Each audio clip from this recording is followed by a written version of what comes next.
Okay, we'll call this back to order. There's one thing we need to do for the record to make sure that we got that we did get Mr. and stated on the record that Mr. Justin Barnes' direct answer rebuttal exhibits are in as exhibit number 32. So I thought we said that, but if we didn't, we said it then. So, all right. Continue on. Yes, sir. The company calls Barbara Coppola to the stand.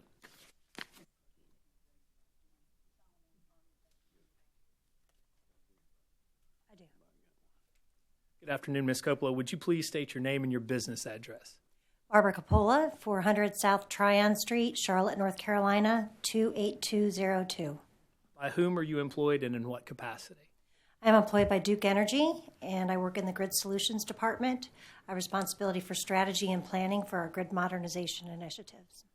And Ms. Coppola, what previous position did you hold that brings you here today to talk about the issue that you're talking about? Yes, I worked in the Fuels and System Optimization Department for 13 years, and for a majority of that time, I had responsibility for the sales of coal byproducts.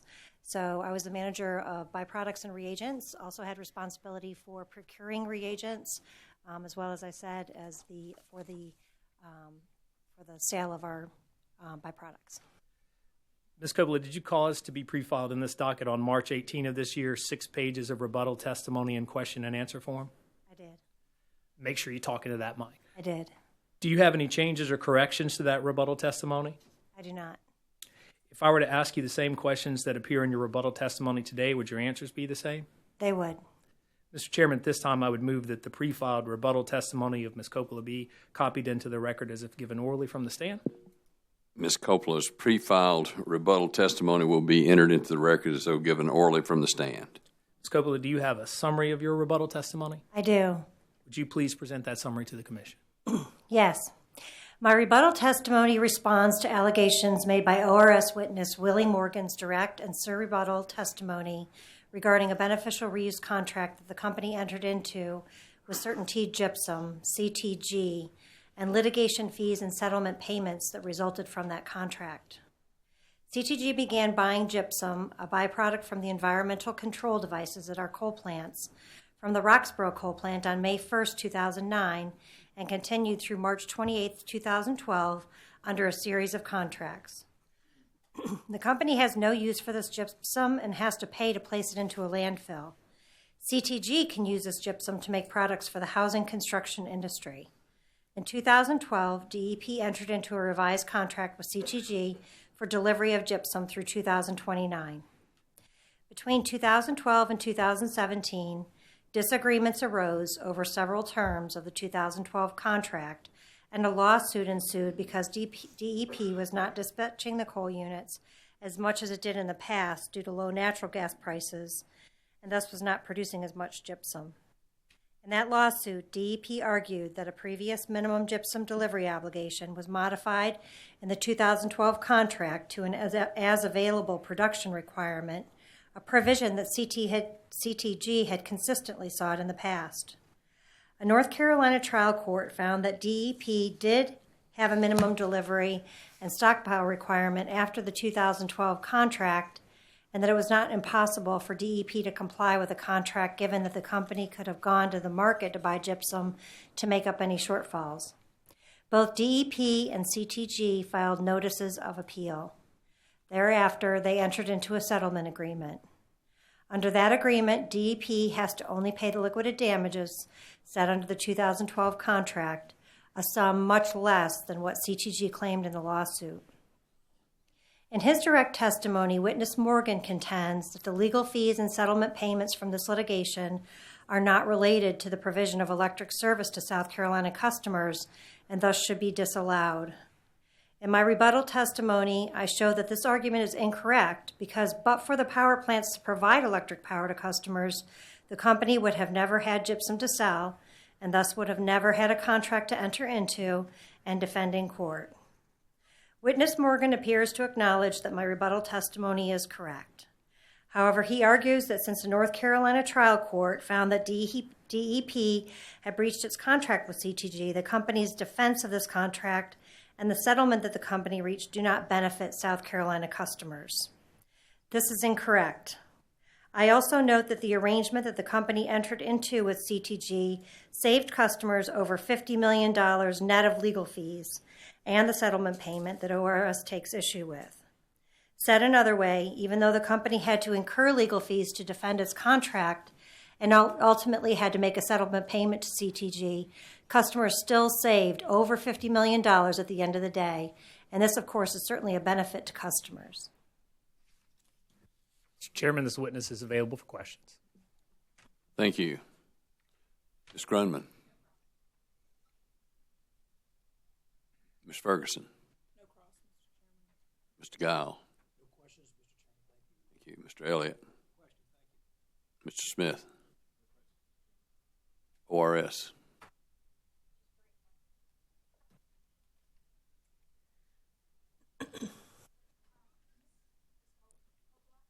Yes. Make sure that's on, Ms. Edwards.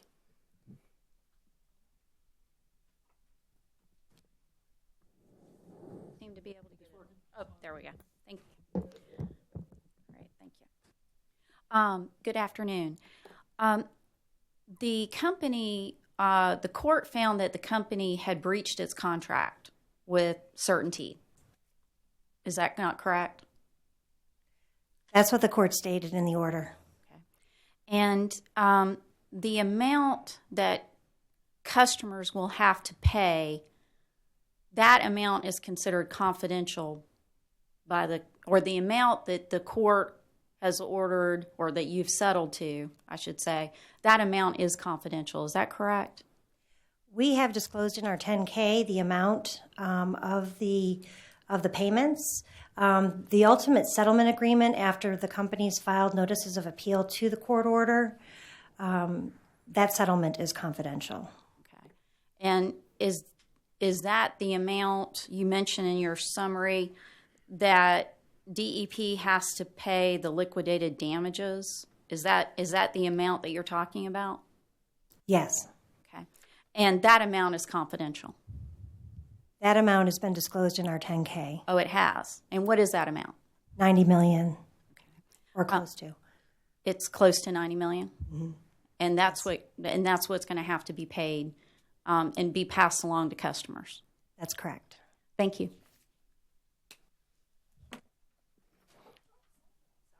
It's catching. I just did that walking in a few minutes ago. And you caught yourself better than I did, I think. Commissioners.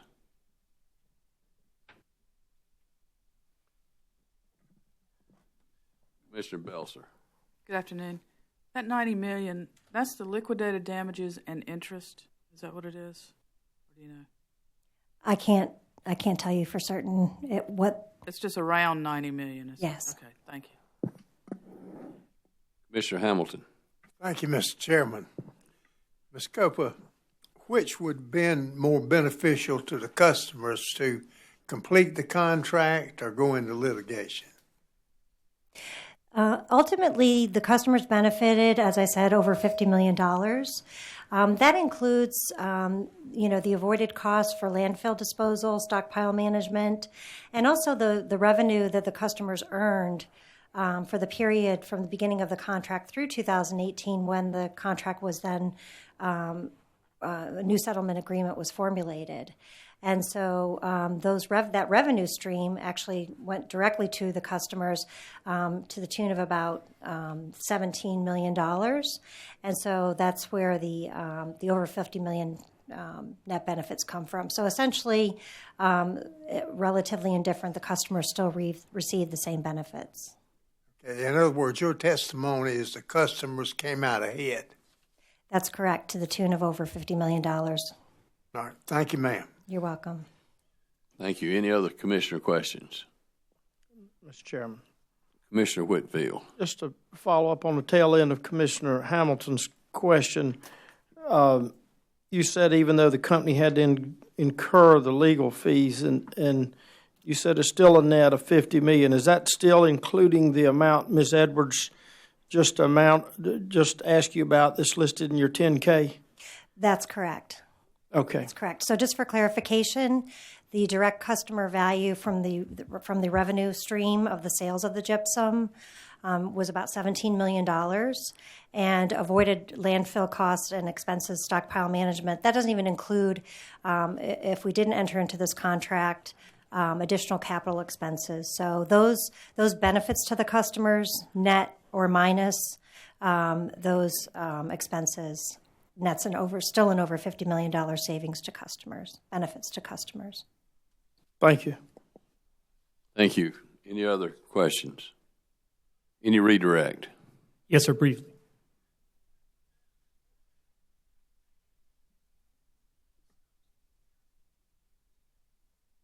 Ms. Coppola, I'd like to better understand how your math works. So you mentioned some categories of credits to the customers, and then ORS mentioned some debits. So let's go through how you got to that 50.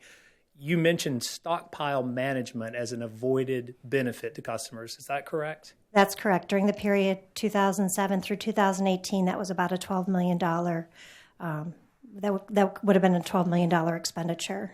Okay. So you just said $12 million. Is that $12 million in benefit to the customer or a cost to the customer or something? That's a benefit. That's okay, an avoided there's 12. benefit.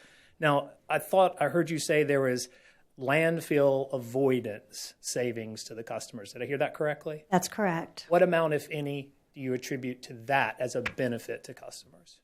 That is about $116 million. $116 million. Yes. Then I believe you testified that there is a revenue stream benefiting customers for the sale of that gypsum. Is that correct? That's correct. During this period, we sold 4.5 million tons approximately to Certainteed, which netted about $17 million in direct revenue stream to the customer. Okay, about $17 million. Now, the conversation you had with ORS counsel, you noted that there was a around about $90 million payment obligation per the settlement. Is that right? That's correct. Okay.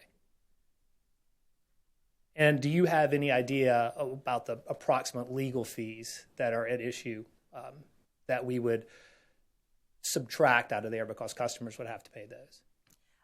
I'm not aware of the breakdown of that payment stream. Would under $2 million be in the ballpark? I would think so. So if we do this math right, and tell me if I've got this right, I take a $12 million credit to customers, add $116 for stockpile management. I add that to $116 million credit to customers for landfill avoidance. That's about $128 million. I add $17 million benefit to customers for sales. I'm doing this math quickly, so bear with me. That's about $145 million. And then I subtract about $92 million. Is that how you get to your 50? Yes. Okay, thank you, ma'am. Thank you. Any recross?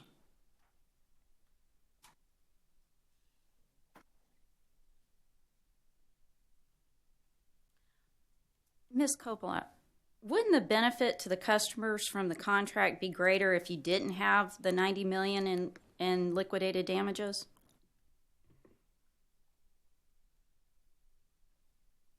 If the current contract remained intact and wasn't resettled, that could be a possibility. However, due to the dispute between the parties, as far as the language goes, that contract was resettled. Thank you. Thank you. Any other recross? Okay. Ms. Coppola, thank you for your testimony, and you may step down and be excused.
This is really difficult for us.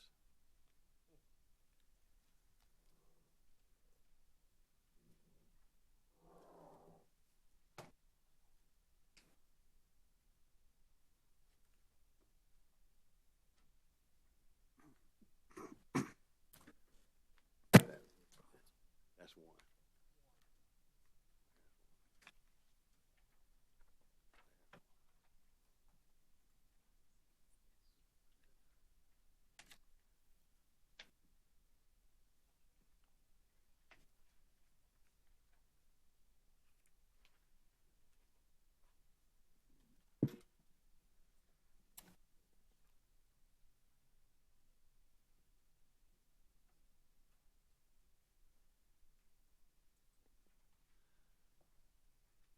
Okay, Mr. Ellerby, Thank you.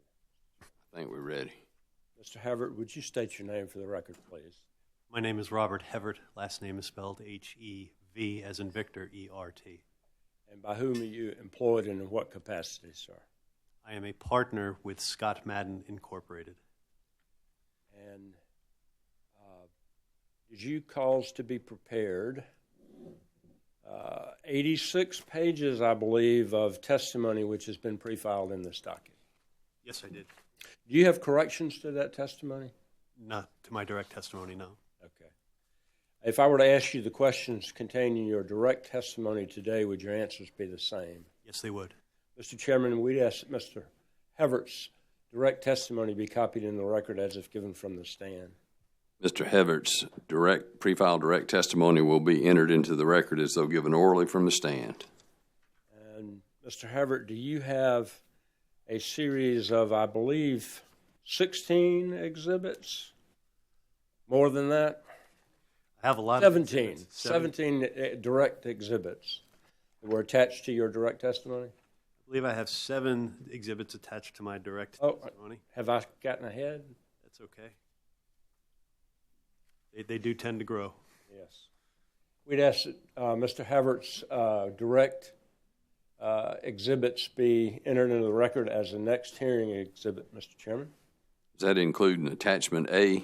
Attachment A is his CV, I believe. Okay, yes. All right. We'll enter that, and exhibits RBH 1 through 7 is exhibit number 43.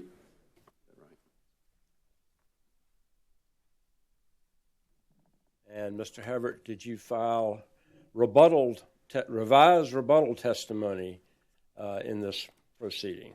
Yes, I did. Do you have corrections to your revised rebuttal testimony? I do. I'd like to make a correction to one page, if I may. And that is on page 10. And on page 10, what I would like to do is on line 13, insert the term utility bond yields after the yields in the left-hand column. So line 13 would read yields, comma, utility bond yields, comma, and. In line 14, sure. Page 10, if we go to line 13, at the left-hand margin, you see the word yields. After that, we should insert the term utility bond yields.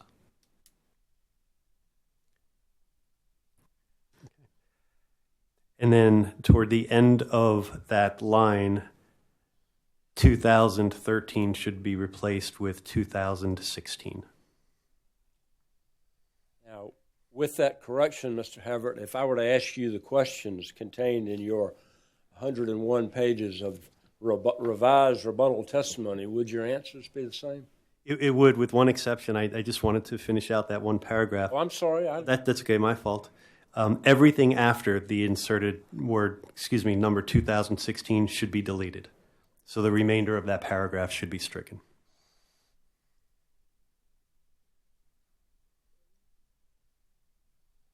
We have that, Madam Court Reporter? Okay, thank you. Thank you. As usual, you were more on it than I was. Now, with those corrections, as you have revised corrections, If I were to ask you the questions contained in your revised rebuttal testimony, would your answers be the same? Yes, they would. Mr. Chairman, we'd ask that Mr. Hevert's revised rebuttal testimony, as further revised today, be copied in the record as if given orally from the stand. Mr. Hevert's revised rebuttal testimony as further revised today will be entered into the record as though given orally from the stand. Were there any exhibits with your revised testimony, Mr. Hevert? There were. Okay. And, Mr. Chairman, we'd ask that Mr. Hevert's exhibits submitted with his revised rebuttal testimony be submitted as the next hearing exhibit. Mr. Hevert's exhibits, is this the 1 through 17? Yes, sir. Okay, will be entered as exhibit number 44. Mr. Chairman, before we move on, I do have a clarification for the record so that I understand the best way to address it, whether that be in cross or otherwise. As I understand, there were previous revisions that necessitated the filing of this revised rebuttal testimony that was as a result of the settlement with Nucor Steel.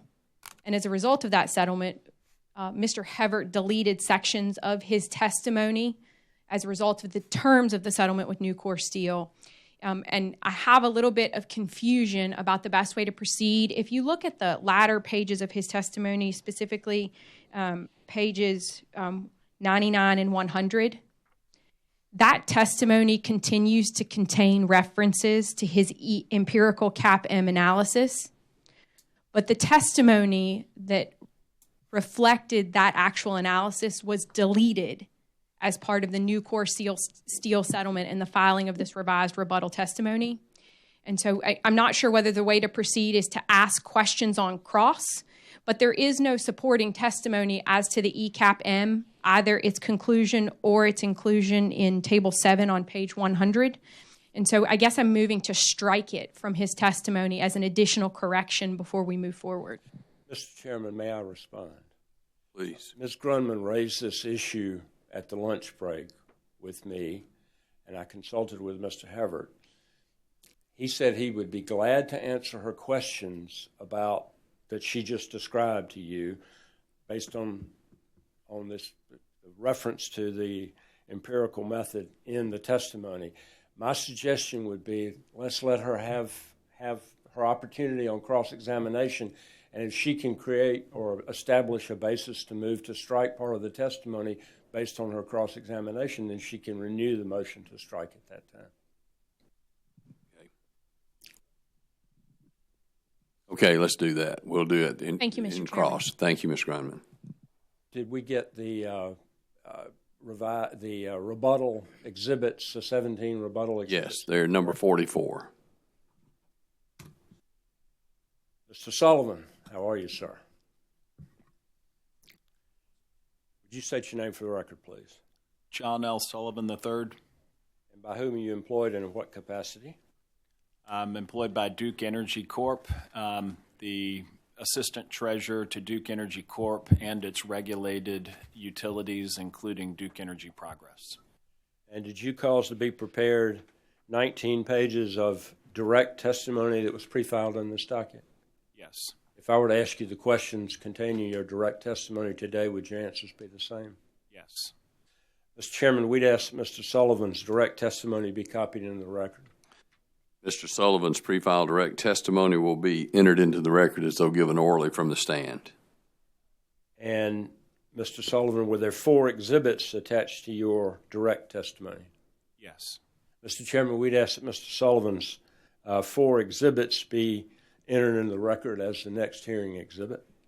Mr. Sullivan's 4 exhibits will be entered as exhibit number 45. Mr. Sullivan, did you also cause to be prepared and pre-filed in this docket revised rebuttal testimony consisting of 8 pages of questions and answers? Yes. If I were to ask you the questions contained in your revised rebuttal testimony today, would your answers be the same? Yes. Mr. Chairman, we'd ask that Mr. Sullivan's revised rebuttal testimony be copied in the record as if given orally from the stand. Mr. Sullivan's revised rebuttal testimony will be entered into the record as though given orally from the stand. Thank you. Mr. Sullivan, why don't you summarize your testimony first for us, please? For the Commission. Good afternoon, Mr. Chairman and members of the Commission.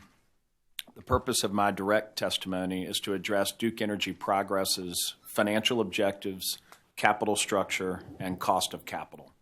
I also discuss the current credit ratings and forecasted capital needs of the company. Duke Energy Progress faces substantial capital needs over the next several years.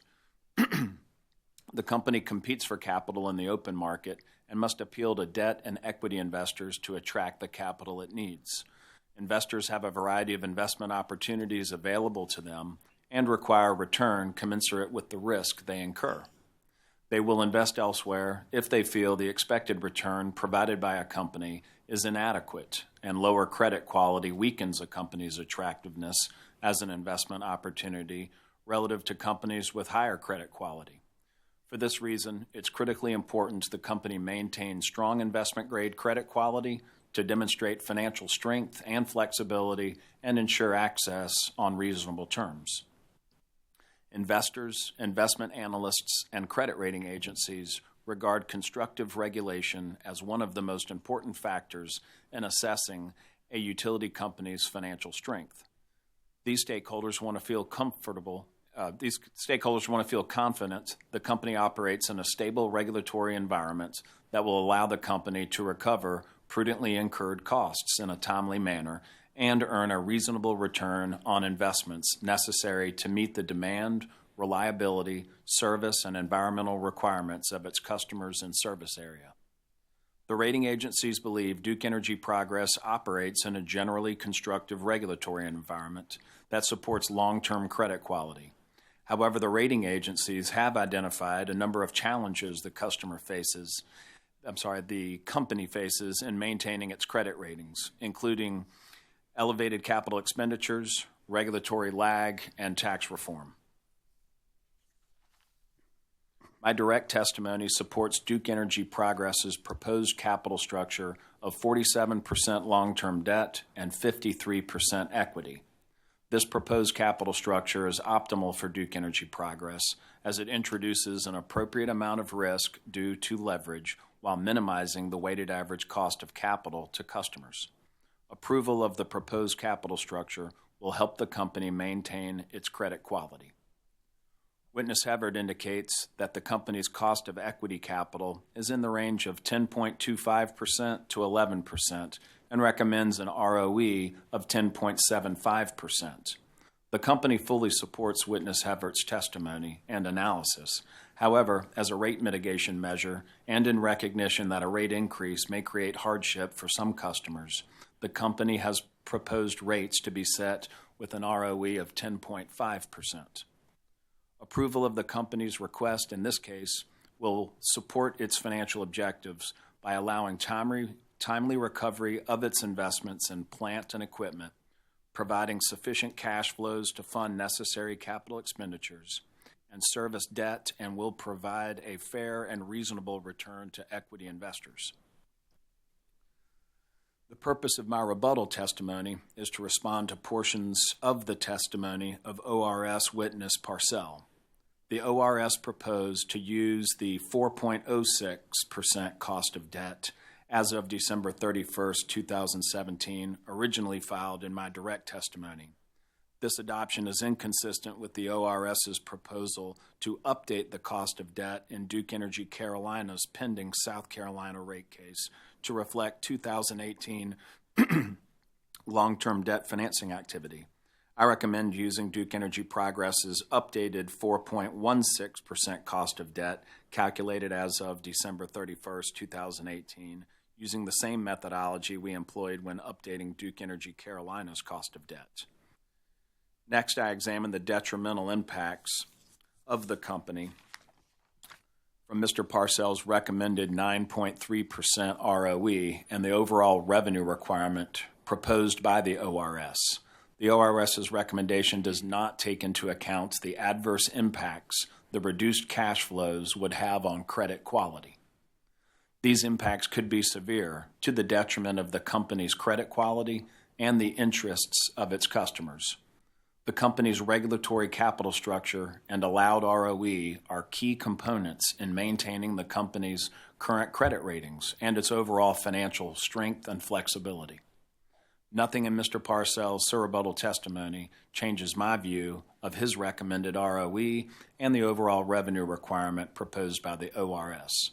This concludes the summary of my direct and rebuttal testimony. Thank you, sir. Mr. Havert, would you summarize your testimony for the Commission, please? Yes, thank you. Chairman Randall, members of the Commission, the purpose of my direct testimony is to estimate the company's return on equity, sometimes referred to as the ROE, or cost of equity. Although my testimony necessarily discusses the financial models used to estimate the cost of equity, I also address other issues that are important in developing ROE recommendations.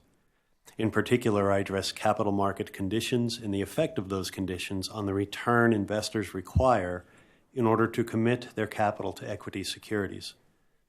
My testimony also addresses business risks facing utilities such as Duke Energy Progress and the importance of maintaining a financial profile that enables the company to access the capital markets at reasonable cost rates when and as needed. Based on those analyses, I recommended a range of 10.25% to 11% with a specific ROE recommendation of 10.75%. The cost of equity is the return investors require on equity investments of comparable risk. Like the interest paid on debt, the return on equity is a cost set by investors in competitive capital markets. Unlike the cost of debt, which can be observed in interest rates required by investors, the cost of equity is neither directly observable nor contractually defined. Estimating the cost of equity, therefore, requires the careful application of various financial models to observable market data and considered judgment in determining where the cost of equity falls within the model's range of results. In my direct and rebuttal testimony, I discussed the fact that all models used to estimate the cost of equity are subject to their own set of assumptions and constraints. I note that as conditions change, the ability of each model to reasonably reflect the cost of equity also changes. My testimony explains that the Federal Energy Regulatory Commission, along with state regulatory commissions, have noted the tendency of the discounted cash flow model to produce unreliably low results, and have explained the importance of looking to other methods to determine the cost of equity. Those methodological considerations, together with various business and capital market risks, support my view that a reasonable range of ROE estimates is from 10.25% to 11%. My rebuttal testimony responds to the opposing witnesses' recommendations as they relate to the company's cost of equity, and ORS's recommendation to disallow the return on certain deferred costs. There are several areas in which I disagree with the opposing witnesses' analytical methods and conclusions. I discuss those issues in detail throughout my rebuttal testimony. In summary, none of their arguments or analyses have caused me to revise my conclusions or recommendations. Regarding ORS's recommendation to disallow a substantial portion of the company's proposed rate increase, including about $334 million of its deferred coal ash management costs and the return on certain accounting deferrals, I note that if adopted, those recommendations would be seen by investors as a departure from the constructive regulatory environment that traditionally has prevailed in South Carolina. My testimony addresses the importance to investors of a consistent, constructive, and supportive regulatory environment and the adverse consequences of a sudden and significant departure from that environment. I note that if the financial community did perceive such an adverse change, the company's ability to efficiently raise the capital needed to fund its utility operations would be compromised to the detriment of ratepayers and investors alike. As to ORS's recommendation to disallow the return on certain deferred costs, I note that ORS points to such deferrals to support its 9.3% ROE recommendation, but would eliminate the return on certain of them. I explain that whether they are considered operating or capital costs, the company has expended the cash required to fund them. Unless it is able to earn a return on those deferred costs, the company will see a loss of value, its investors will see an increase in risk, and they will require higher returns. Lastly, I find no reason to revise my conclusions or recommendation based on ORS's surrebuttal testimony. In certain instances, Mr. Parcells' rebuttal testimony largely restates positions already addressed in my rebuttal testimony. In others, it provides additional analyses and conclusions, or asserts I somehow have misrepresented his testimony or have been inconsistent in mine. I disagree with those conclusions and with those assertions, and I would just add I was here this morning and would be happy to comment on any of Mr. Parcells' comments in his live testimony. Thank you very much, and that concludes my summary. Thank you, sir. Please answer any questions that counsel or the commissioners have. Yes, sir. Thank you. Ms. Grunman.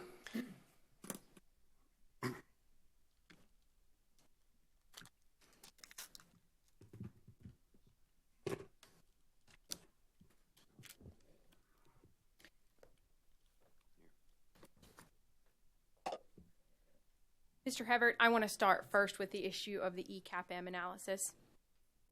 Am I correct that the first time you performed ECAPM analysis was as set forth in your rebuttal testimony filed in this proceeding? That's right, and I will say it's not unusual to introduce that method in response to witnesses. What the method does is address the tendency of companies such as utilities that will earn more than the traditional capital asset pricing model predicts they will. It's Mr. a method. I apologize, but I feel we're moving a little far afield. It was simply a did you include it in your testimony? And I believe the answer is yes. Is that correct? I'm sorry. The question is yes. Mr. Chairman, I think the witness is entitled to explain his response. Mr. Chairman, the question was, did you include it for the first time in your rebuttal testimony? The answer was yes. I did not ask the witness why he only included it in his rebuttal testimony. His response was not responsive to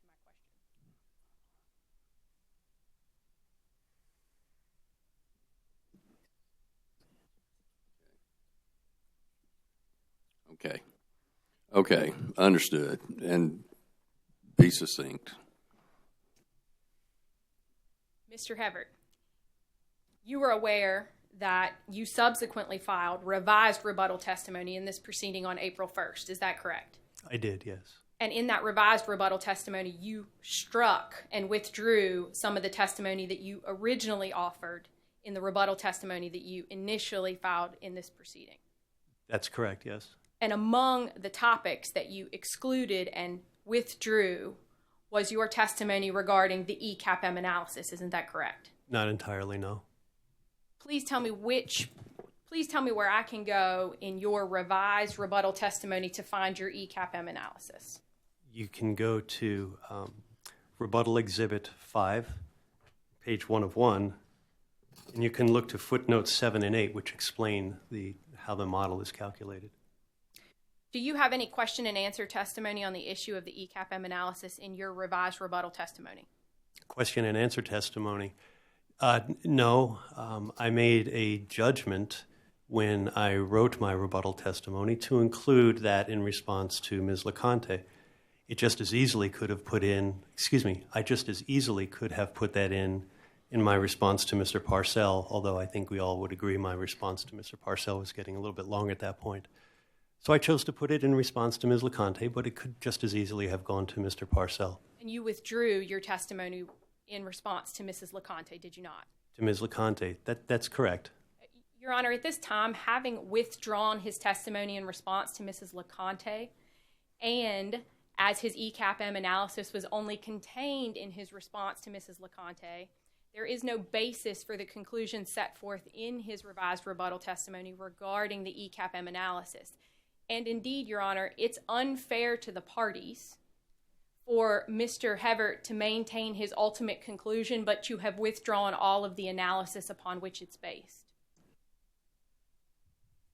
Mr. Chairman, the witness directed counsel to the explanation of the ECAPM, which was footnoted, 2 footnotes on one of the exhibits that was not withdrawn. So the basis of his opinion was not withdrawn. It's in the record of this case. If counsel wants to cross-examine, I think her questions go to the weight and not the admissibility of that opinion. And I think that his testimony ought to be allowed in the record, and her motion to strike it should be denied.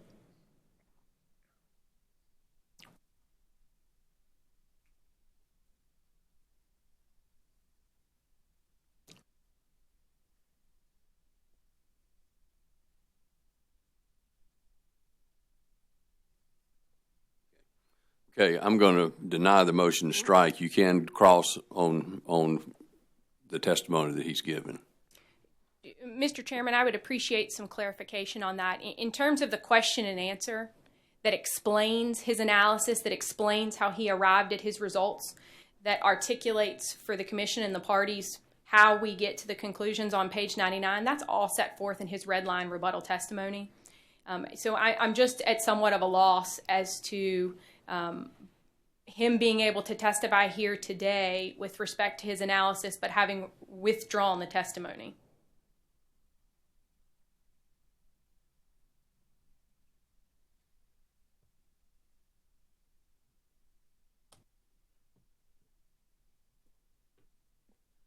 I'm going to let counsel talk to you about that for a second. Ms. Grunman, my understanding is that the explanation for the model was included and is still included in an exhibit that has been entered to the record here. Is that not accurate? I'm a little bit confused as to that, quite frankly, because if the testimony in response to Nucor Steel was withdrawn, that would include the exhibits referenced in that Q&A. So to the extent an exhibit that is included includes analysis that was only offered as part of the response to Nucor Steel, it would seem to me that pursuant to the stipulation whereby the company agreed to withdraw that testimony, that would and should include any reference into the exhibits. Otherwise, it's an end run around the withdrawal of the testimony. If all the numbers and analysis that go into the Q&A to Nucor Steel were withdrawn, then the exhibits should similarly be withdrawn. I mean, quite frankly, it puts the parties at a disadvantage to have the Q&A that he goes pages and pages and pages to explain in response to Mrs. LeConte withdrawn, but to still be able to rely upon the end analysis. Because at the end of the day, surely I can ask him questions here on the record, but he then accomplishes the end goal of getting the Q&A in that he withdrew in this proceeding when revised rebuttal testimony was filed on April 1st.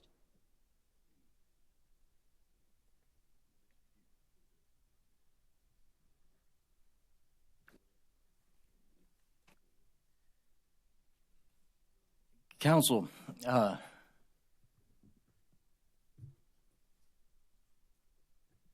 there's absolutely no unfairness. She's seen the testimony. It was withdrawn because the Nucor witness was withdrawn. The exhibits were not withdrawn. There was revised testimony. Those exhibits were not withdrawn. Ms. Grunman there's no unfairness to her. She's more than adequately prepared to do whatever cross-examination she wants to do.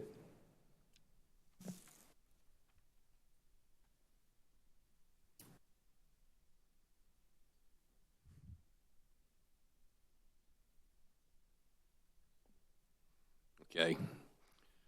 All right. I will let you need to keep doing your cross-examination, and we don't think you've been prejudiced by the withdrawal of the other testimony. So, thank you, Mr. Chairman.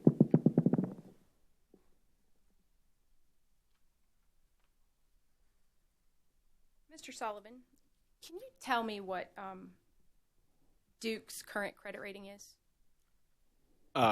When you refer to Duke, are you referring to Duke Energy Progress? Both Duke Energy Progress and its parent. Sure.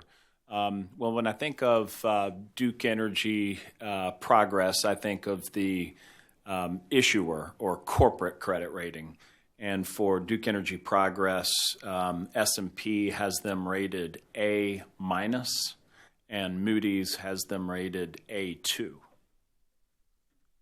And were you here this morning in response to some questions from Commissioner Irvin as to what a rating of A2 means as it relates to other utility companies? I was here this morning when Mr. Parcell was explaining how strong Duke Energy Progress's credit ratings are. And I took special note of how he said that their, I believe, quote, their senior ratings are AA rated. And that places Duke Energy Progress among some of the, I think, top 11 utilities in the country or something to that effect. And I took special notice of that because I couldn't come up with where he was, what he was referring to when he said Duke Energy Progress is AA rated. Their issuer and corporate credit ratings are A-, the lowest rung of S&P's A rating, not AA, but single A at the lowest tier. And on Moody's, they have an A2, which is the second tier of a single A rating. So nothing related to AA. What he may have been referring to is the senior secured ratings, whereby Duke Energy Progress accesses the corporate bond market and pledges collateral through first mortgage bonds. The collateralization and the senior secured nature of that indebtedness gives that a higher credit rating. So the ratings from S&P are A, one notch higher than their A- unsecured credit rating, and from Moody's a AA3, two notches above the Moody's A2 senior unsecured or corporate rating. And so he may have been referring to the AA3, again, that being the lowest tier of all of Moody's AA rankings, when he said they're a AA rated senior rating. So lots of A's. Am I? Well, no, I would, you say lots of A's. But no, there's no B ratings, no B-, no B+. They're all A-, AA. Right. Everything is... Every way I look at Duke Energy Progress, it is a single A rated entity other than the lowest AA rating by Moody's when we bring senior secured indebtedness to the bond market. So I assume that you all are presently having trouble accessing the capital markets. We are not at Duke Energy Progress. We do not have trouble accessing the capital markets. And so can you explain to me why you're proposing a 40-point ROE increase from your currently authorized 10.1% ROE? We are simply seeking to maintain good credit quality and not put ourselves in a position to challenge whether or not we're finding ourselves in a situation where we'll no longer have access to good capital. I think it's important to point out that Duke Energy Progress's credit ratings, since you want to talk about credit ratings, the A2 I referenced from Moody's is down from A1, where they were about 4 years ago. And the credit rating agencies look to ascribing credit ratings based on a variety of factors, both qualitative and quantitative.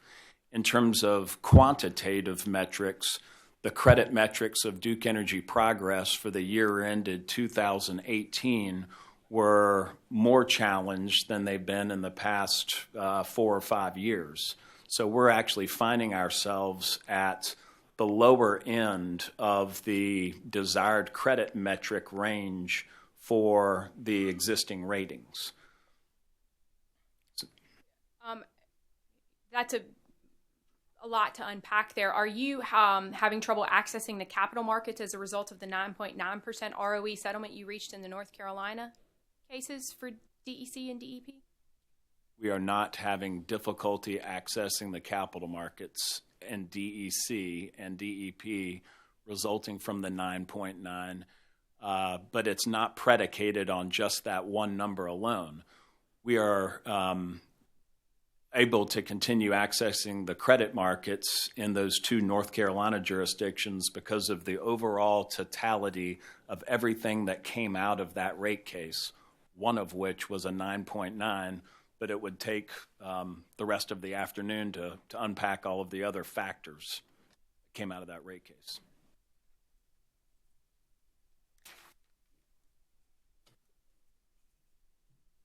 But I do still understand that although Mr. Hevert has in this case proposed a cost of equity range of 10.25 to 11% with a recommended ROE of 10.75, the company is willing to accept a 10.5% ROE. Is that correct?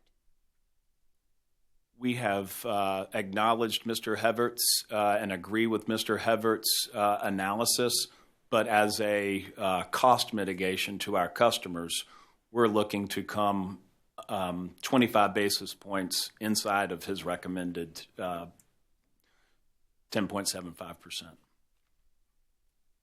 I briefly want to turn to Mr. Hevert with that in mind. Mr. Hevert, I believe in the DEC case, you also proposed a cost of equity range of 10.25 to 11% with a recommended ROE of 10.75%, correct? Yes, that's correct. And in both of those cases, your initial direct testimony performed the same 4 analyses to assess the ROE range that you recommend. Is that correct? Yes, that's right. And just to summarize, that's the constant growth DCF, the multi-stage DCF, the CAP-M, and the bond yield risk premium analysis. In the direct, correct. And was the analysis in DEC the same analysis performed in DE? Let me strike that and ask that again. Did you perform the same analysis with both of those 4 different models for DEC and DEP, or were there differences in any of the inputs in your analysis? What I cannot say as I sit here right now is whether the timing was different of the data. Yeah, because the cases are on slightly different tracks. They're on slightly different tracks. That's correct. But aside from the numbers themselves, the modeling that you performed was identical for the 2 cases. The models applied were the same models. If in the direct testimony, is that your question? That's correct. Yes, that's correct.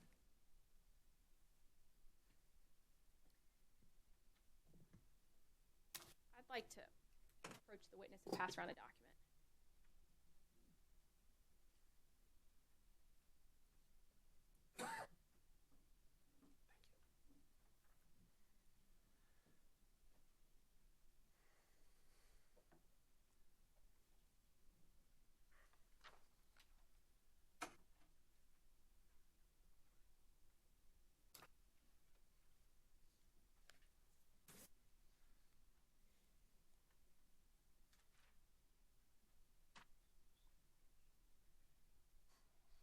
Mr. Hevert, do you recall when you and I spoke on March 27th, we looked at a spreadsheet similar to this?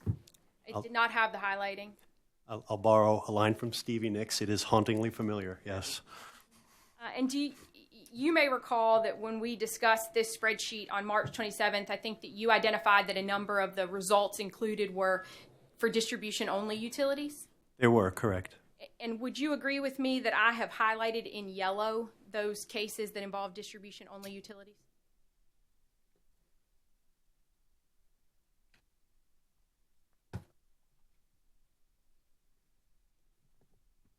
I think the one you may have missed is Texas New Mexico Power.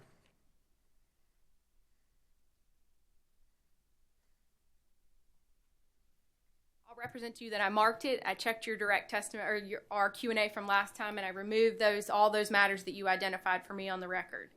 I'd like to mark another document.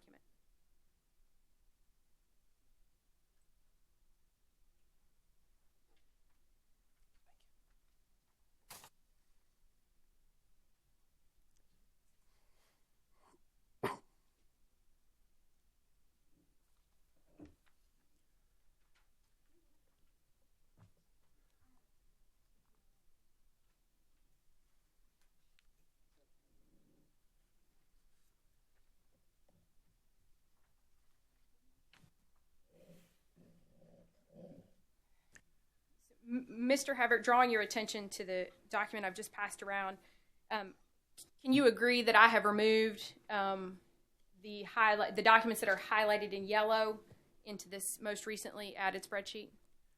I'll take your word for that.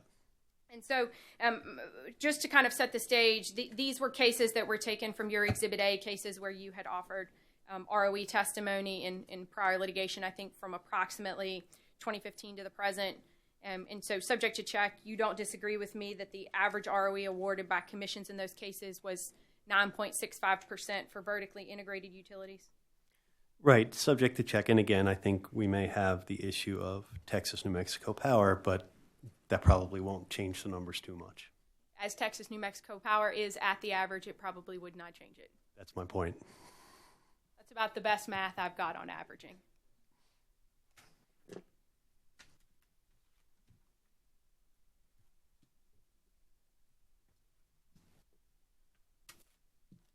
like to approach the witness with two more documents that I'd like to have separately marked.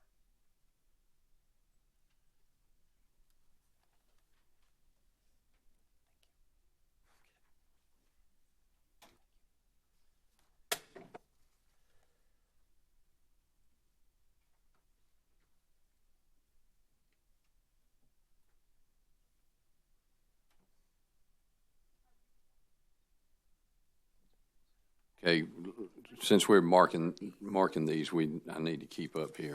The first one will be marked as 46. The second is 47, and this one will be marked as 48.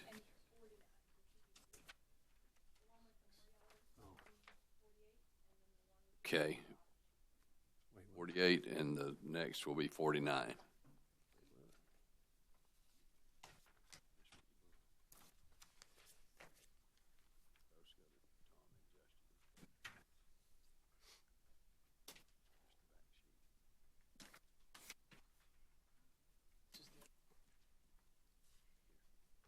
Mr. Hebert, you may also recall that on the 27th we discussed those cases that had been litigated, that had involved cases where you had offered testimony on the return on equity. Do you recall that discussion on March 27th? I do, yes. And in that case, you also identified that there were a number of cases that involved distribution-only utilities? Correct. And are those reflected in, I believe we've marked it as Exhibit 48? I'm sorry, I wasn't quite keeping up with the numbering either. This so is Exhibit 48. Okay. So the one beginning with Connecticut Light and Power and then Washington Gas and then Washington Gas? Correct. That's 48. 48. Okay, thank you. Okay, so what was your question? And so I think you would just agree with me that those highlighted in yellow on Exhibit 48 represent litigated cases involving distribution-only utilities. When you say distribution only, what type of distribution? Because we've got Washington Gas Light, which obviously is a natural gas distribution company.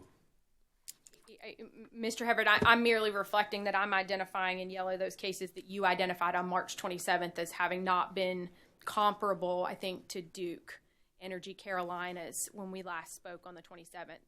And ultimately where I'd like to get to is looking at Exhibit 49, which is the second of the 2 pages I gave you. Okay. Do you agree with me that the 5 cases listed there are vertically integrated utilities?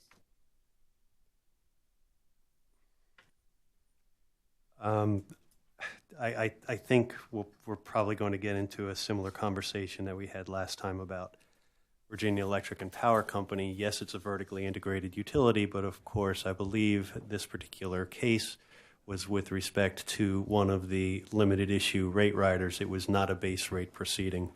But if your question is Virginia Electric and Power a vertically integrated electric utility? Yes. If your question is, was this proceeding relating to base rates for a vertically integrated electric utility, I would say no.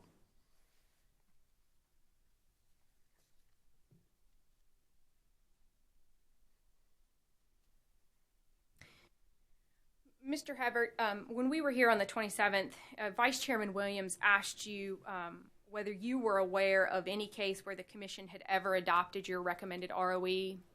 And I think your response to him is, as I sit here today, I'm aware of none.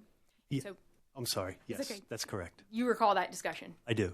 And so you've now had a couple of weeks, and the question that I wanted to ask is, in the last few weeks, have you thought of any cases where a Commission has adopted your recommended ROE?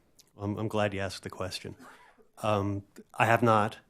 But I've also gone back and looked at the data underlying several of the exhibits and charts that are in the record here. The data, and they were in my work papers, include not just the actual authorized ROE, but the ROE that was recommended in each case. If we're looking at an average difference here, I guess in Exhibit 48 of 86.7 basis points based on what I was able to see when I look at the cases since either 2014, 2016, that is quite within the range of the difference between authorized returns and recommended returns. So my answer is no, I was not able to find any, putting aside, of course, stipulation cases. But I also found that that's not at all unusual, that the extent to which a decision may have deviated from my recommendation is not at all unusual when you look at all of the cases going back through at least 2014, and I'm quite sure it would extend further beyond that. And so if we just look, though, at Exhibit 49, which I think you and I agreed involved litigated cases for vertically integrated utilities, subject to your caveat that some of these may have been limited rate rider proceedings, such as the Virginia Electric and Power Company case. Subject to check, you don't disagree that the average basis point difference between your recommended ROE and the commission adopted ROE is 94.8 basis points? I do, but that's not a terribly meaningful number in this context. You've got, of 5 observations, 1 that is not a base rate proceeding and 2 from the same jurisdiction. I just don't know what information you reasonably can draw from that. And again, there's certainly no information that I believe you can draw from that that would refute the point that I just made, which is it is the difference between the recommended returns that I have given and those that have been adopted in my case is quite consistent with what we see in all cases across the country over many years. I guess I'm a little confused by that, Mr. Havert, because if this average is 94.8 points and we were to subtract 94.8 basis points from the 10.75 ROE that you proposed here, we would have approximately a 9.757, I think. My math is not good, but it would be approximately 9.75, would it not? 9.8. It would be about 9.8, but again, for the reasons I mentioned a minute ago, I just don't find that a very meaningful calculation.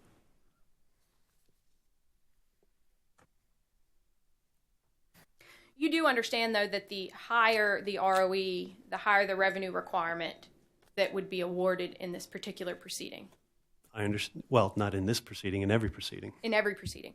And that the higher the revenue requirement, the higher customer rates. I understand that. I think one of the points we discussed last time was the disproportionate effect of a reduction in the ROE on the revenue requirement and then on the net income. And the net income, of course, is the basis upon which cash flows and therefore the basis upon which the credit metrics Mr. Sullivan and you were talking about earlier. So I agree, revenue requirement the rate of return affects the overall revenue requirement. I think, as I mentioned last time we were here, that is why whenever I have or do participate in rate case planning, we think about it quite deeply. But we also have to recognize the effect that adjustments have on net income and therefore credit quality.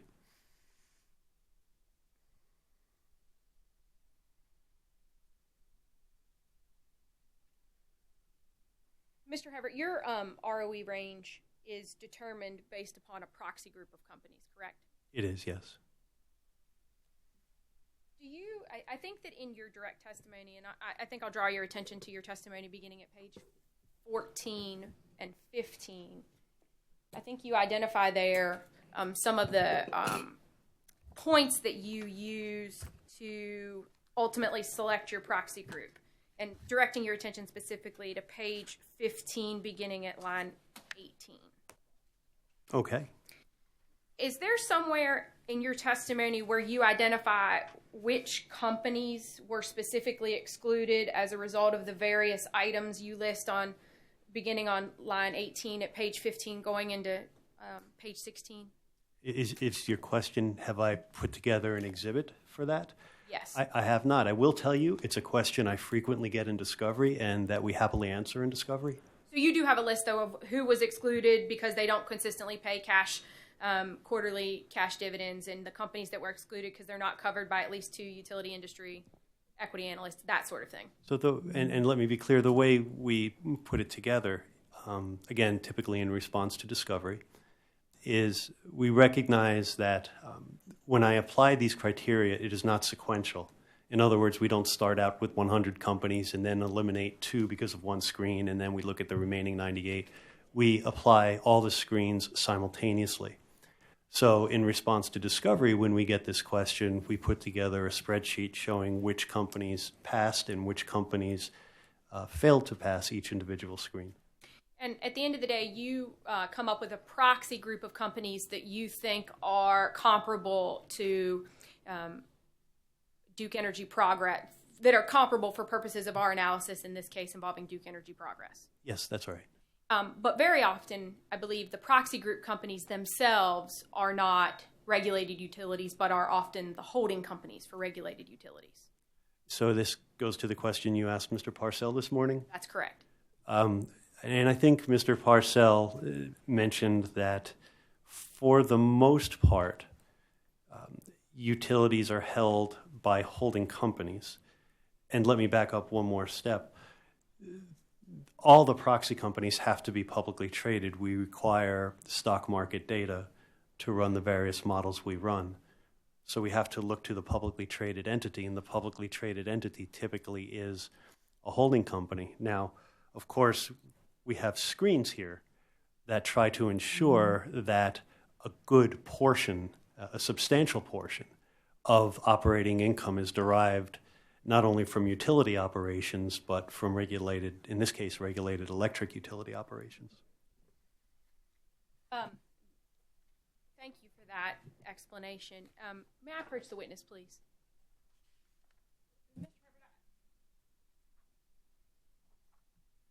I'd like to get back to the microphone. But I've handed you what was previously marked as Exhibit 38. Yes. I think you probably were here when I discussed this with Mr. Parcell this morning. Can you take a look at this document and tell me whether you disagree with the identified subsidiaries set forth in the second column? Or whether, and to take a step back, what this document represents is an identification of the proxy group companies that you identified in your direct testimony, and then regulated utility subsidiaries of those proxy group companies. Yes, I think that's right.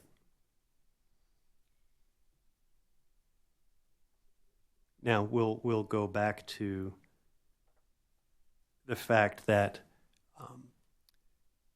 one of my screening criteria is that the companies, in fact, if you go to page 16, lines 3, they own and operate regulated generation. We try to ensure they're vertically integrated to a great extent.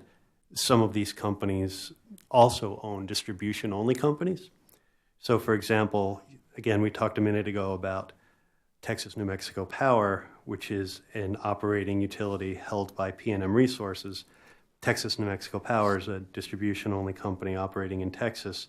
If you move a few lines up from that, Ameren, Illinois, is a distribution-only company operating in Illinois, owned by Ameren. So, but as to your question, are these operating utilities held by the parent companies? Yes, I would agree with that.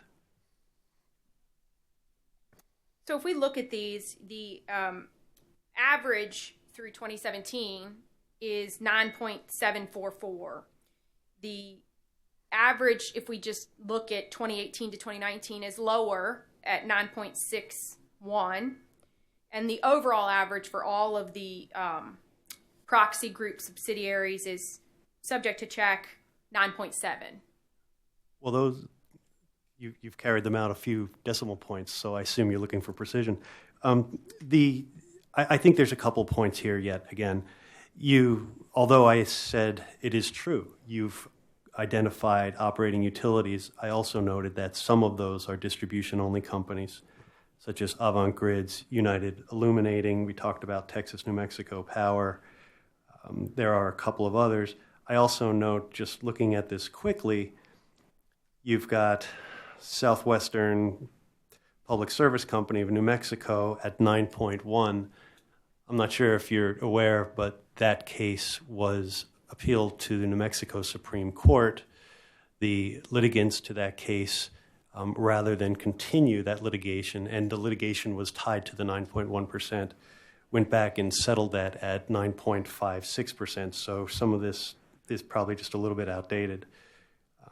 But I'll take your averages. But I'm not sure what they indicate.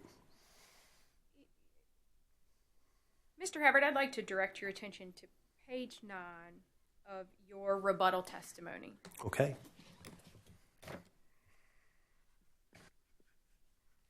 Starting at line 6. Yes, I'm there. I've put the highlighted language up on the screen. Thank you. But it says here that given the choice between two similarly situated utilities, one with a return that falls far below industry averages and another with a return that more closely aligns with returns available to other utilities, investors will choose the latter.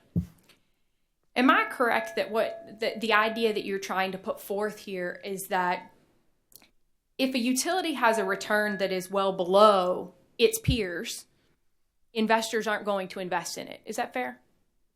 I think yes, that's generally fair. The idea is that, as Mr. Sullivan has said, utilities, because of their capital-intensive nature, frequently look to the capital markets, and they must compete for that capital. So if there's a company with a return that's expected to be far less than the return available to other companies, as a matter of economics and probably just common sense, capital would not flow there. But you do agree, don't you, that we can look at authorized returns for other utilities because they provide, I think as you note here on line 17, observable and measurable benchmarks against which return recommendations may be assessed. Is that correct? That's a good point. It is a benchmark. One of the things we'll often say is just that. These authorized returns are benchmarks. They can help us get a sense of, they can help us assess recommendations, recommended ranges. I've never suggested one commission should be bound by the decisions of other regulatory commissions. I don't know of a single commission that does that. But as to providing benchmarks, yes, I think it's reasonable. So if we benchmark off of the various exhibits that I've given here, Exhibit 47 shows that the average ROE awarded is 9.65. Exhibit 49 shows that the average difference between your proposed ROE and the adopted ROE is approximately 95 basis points. And then this most recent exhibit, Exhibit 38, I think shows that the average ROE for the proxy group companies, utilities, in total is 9.7. So if we benchmark that, Mr. Havert, as against your proposed 10.75, how do you think the commission should assess that? First off, I don't think the commission should use the data that you have here, given the limitations we've talked about a bit earlier today with respect to some of the observations that you have here. So I'm not sure I would rely on this. Secondly, one of the methods that you mentioned that I use is the bond yield plus risk premium, which relies on authorized returns, but importantly on the relationship between authorized returns and interest rates. Those results suggest returns of 10% and a little bit above, far above what you're promoting here, what you've put out here. So, no, I don't agree that the commission should look at this. I don't think investors would look to these documents as guidance for what returns they ought to require.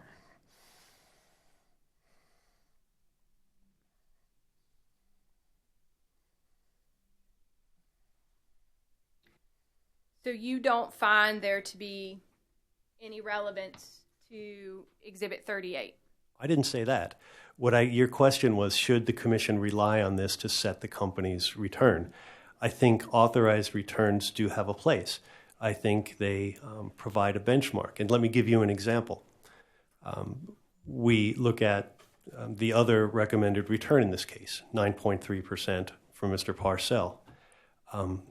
That's based on 4 observations. He effectively gives 75% weight to ROE estimates of 9.2% and below. the probability of observing a 9.2% return for a vertically integrated electric utility since 2014 is less than 3%. So I think those are the types of data points that we can look at. I'm not saying they're of no relevance, but I think we have to think about how we're using the data. Can you repeat that statistic for me one more time? I think you said that the statistic likelihood of having an ROE below 9.3 was since 2014. Repeat that one more time. Sure. If you look at the roughly 107 cases from 2014 through, I think, early 2019, and these would be the cases underlying a chart in my rebuttal testimony, and I'm happy to go through it if you'd like. But there were 107 cases. I believe 3 of those for vertically integrated utilities had authorized returns of 9.2% or lower. If you look at how Mr. Parcell derives his 9.3% return, he gives 25% weight each to a 9% estimate, a 9.2 estimate, another 9% estimate, and a 10% estimate. So he gives 75% weight to estimates of 9.2% and below. If you look at all 107 cases since 2014, I believe there were 3 at 9.2% or below. Can you tell Okay, Ms. Grunman, hold that thought. We're going to take a 10-minute break.